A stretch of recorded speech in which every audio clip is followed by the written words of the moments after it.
Hello there. I'm going to be reading Curious George. This book was one of the most beloved books for my children when they were younger, and you can even see it has tape on it because it was falling apart. So I hope you will enjoy Curious George as much as my children did. We are going to read Curious George Takes a Train. This is George. He was a good little monkey and always very curious. This morning, George and the man with the yellow hat were at the train station. They were taking a trip to the country with their friend, Mrs. Needleman, but first they had to get tickets. Inside the station, everyone was in a hurry.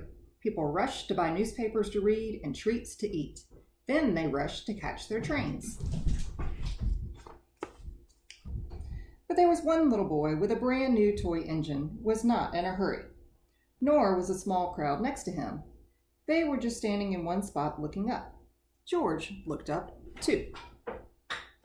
A train master was moving numbers and letters on a big sign. Soon the train master was called away, but his job did not look finished. George was curious. Could he help?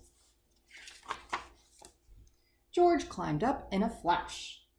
Then, just like the train master, he picked a letter off the sign and put it in a different place. Next, he took the number 9 and put it near a 2. George moved more letters and more numbers. He was glad to be such a big help.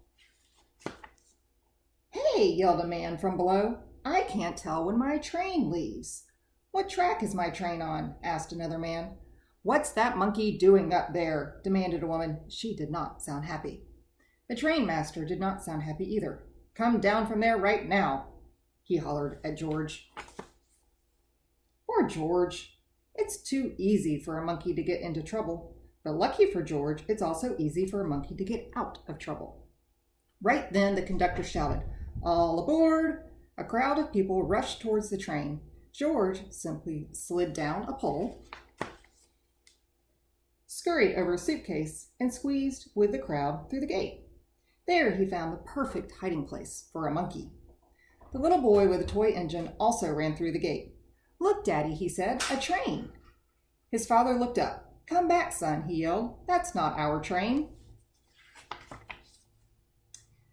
But it was too late.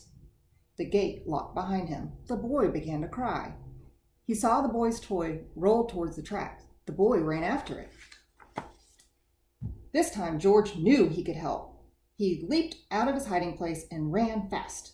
George grabbed the toy engine before the little boy came too close to the tracks. What a close call.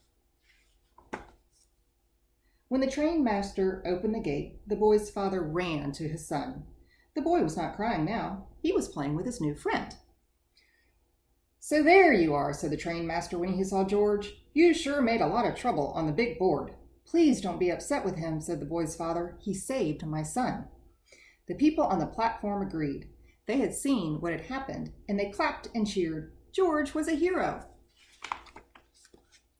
Just then, the man with the yellow hat arrived with Mrs. Needleman. "It's time to go, George," he said. "Here comes our train." "This is our train, too," the father said. The little boy was excited. "Can George ride with us?" he asked. That sounded like a good idea to everyone. So the train master asked the conductor to find them a special seat. And he did, right up front. Thanks so much for watching. You can see my kitty joined us halfway through. Have a great day and keep reading.